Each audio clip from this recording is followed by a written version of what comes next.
Let's delve into emotional control and how its absence can impact your discipline, consistency, focus, and ultimately, your ability to achieve your goals.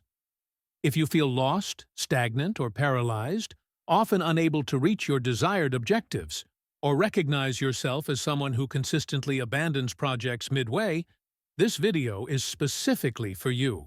Last week, I experienced a very practical, straightforward, and routine situation that starkly illustrated how easily one can lose focus due to a lack of emotional control, often simply by failing to identify the underlying issue. What type of emotion is causing this confusion, this sense of being lost, this desire to give up or make hasty decisions? Take a deep breath. Let's work together to develop greater control over our emotions. Stay with me. Draw closer. The example I'm about to share might seem simple, even somewhat trivial, but it's highly instructive. I promise you'll grasp the reflection I wish to convey through this practical illustration. Don't anticipate grand revelations. It's not anything spectacular. Just follow the reasoning with me. I was intensely focused on my fitness routine at the gym on a Friday night, determined to maintain my physique, adhere to my diet, and complete my workouts. You know how it is. Daily gym visits, a commitment to my health and well-being. Jokes aside, it was a significant goal, a clear objective, to maintain this healthy habit. However, leading up to this point, I'd been in a period of significant distraction. I'd frequently indulge in fast food without a second thought. I wasn't satisfied with my level of self-discipline, so I decided, let's change this. It's time to regain focus. Throughout the week, I diligently attended the gym, maintaining my workout routine. When Friday arrived, I found myself at the gym later than usual. I left feeling ravenously hungry. And what was my immediate desire? To rush to a restaurant or grab fast food, that greasy, delectable fast food. Clearly, I wasn't in control of my emotions at that moment. It was evident that my instincts and emotions were on high alert. At this point, your mind starts seeking various ways to satisfy its immediate desires, wants, and needs. And these thoughts often lead you down a path completely opposite to your goals and objectives. In that instance, my focus was on working out, adhering to my diet, saving money, and avoiding spending on restaurant meals or fast food. But my emotions were completely out of control. It was Friday night. I was tired, hungry, and my emotions were heightened. Immediately, numerous thoughts and justifications arose to derail my focus and satisfy my immediate craving. Why did I share this seemingly simple example? Because I'm confident you've experienced something very similar.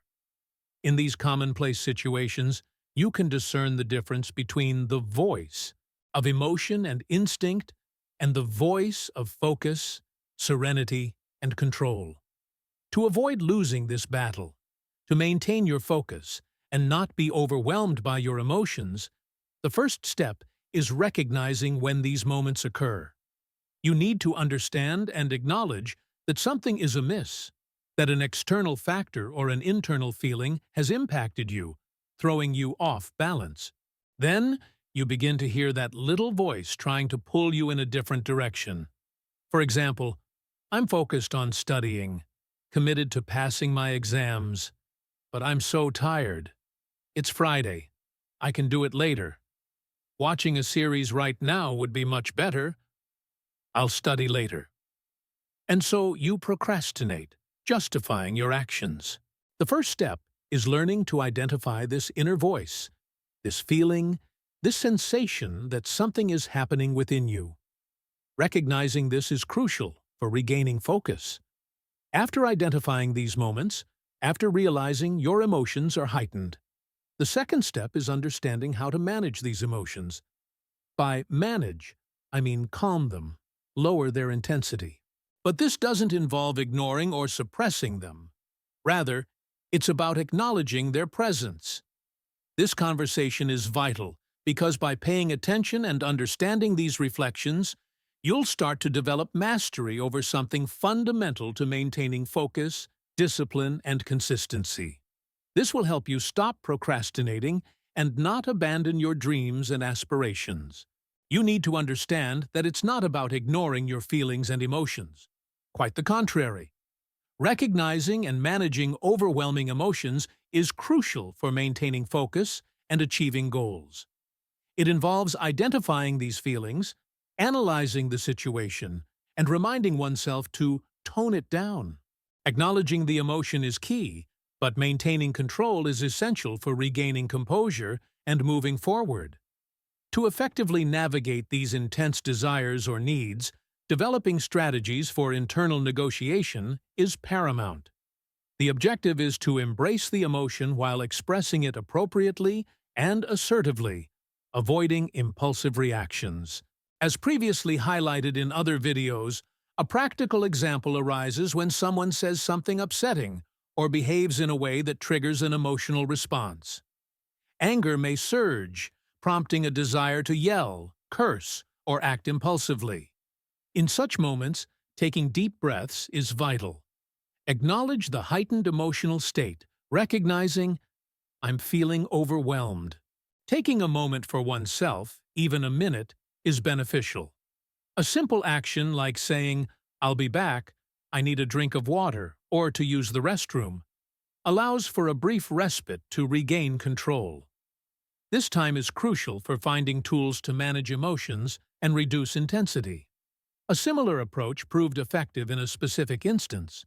On a Friday evening, feeling intense hunger while at the gym, craving hamburgers, pizza, and other tempting foods, a clear deviation from my focus, I needed to employ a similar strategy. Recognizing the overwhelming hunger and heightened emotions, I reasoned, "Let me go get something healthy, quell this craving and emotional surge, and then I can regain clarity and rational thought." When you identify these moments and employ appropriate strategies to address the underlying need or desire, while simultaneously managing the associated emotions, everything becomes significantly easier and clearer. Subsequently, thoughts naturally become more rational, calm, and serene. This renewed sense of control fosters resilience. The experience is undeniably positive. Choosing a healthy meal, rich in nutrients, effectively mitigated the hunger pangs and emotional intensity. A feeling of lightness ensued, prompting the reflection, "Why was I even considering straying from my focus? This meal is fantastic. It was the best decision." At this point, objectives become crystal clear, and the initial impulsive desires lose their appeal. Making sound choices and controlling emotions empowers individuals with greater self-governance, autonomy, and discipline. This self-awareness and the ability to identify emotions, employ coping mechanisms, and address needs consciously enhance clarity, rationality, and control over situations. A profound philosophical insight, attributed to Epictetus, resonates deeply. Freedom is the most vital aspect of life. If individuals are controlled by external forces or people, true freedom is absent. Cultivating emotional self-control is an invaluable skill. If external circumstances or individuals diminish one's peace, joy, or serenity, one becomes enslaved to those factors. Recognizing that the power of choice resides within oneself is crucial. One can select how to respond to any situation. Developing any quality or habit begins with emotional control. Acting as if the desired habit already exists sets the stage for achieving desired outcomes. Frequently, individuals repeat patterns and beliefs acquired from parents or formative influences. It is paramount to unlearn, reframe, and reevaluate these inherited beliefs and behaviors. Failure to do so leads to an unconscious enslavement to ingrained patterns, perpetuating a cycle of negativity. Emotional well-being is inextricably linked to these processes. Therefore, emphasizing self-awareness, emotional identification, and understanding is crucial. For someone to perceive a comment as offensive, they must accept it as such. They must believe that external factors can affect their inner state. Crucially, external factors do not inherently disrupt one's composure. Rather, it is the internal response and reaction that determine the impact. This inner freedom is invaluable. Even during challenging circumstances, the ability to choose one's thoughts and actions remains.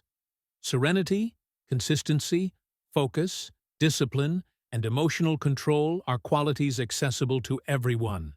This awareness, trust me, is the key to becoming a more mature and responsible individual, fostering unwavering focus. And I'll tell you this, you will fail. Start from that premise. We are human beings. We experience highs and lows, emotions, and this is unavoidable. The key isn't to ignore this, but to learn to identify and manage your own feelings so that external circumstances don't compromise your values, beliefs, and motivations. Even when your emotions are turbulent or misaligned with your goals, you'll be able to find solace, discover tools to navigate this, and refocus. A crucial aspect to remember is that success hinges on your ability to return to focus, even after setbacks, even during challenging times. These fluctuations will occur, but what defines success is your resilience in not giving up, in taking your time, and in returning to the right path. This is where you find mastery and self-determination to make choices aligned with your objectives and what you aspire to build in your life. I hope this conversation resonated with you, that it touched your heart in some way. If it didn't, revisit it, because this message is potent and can assist you in overcoming procrastination and in not abandoning your dreams and goals. Take a deep breath, take time for yourself, and refocus. I'll see you next week.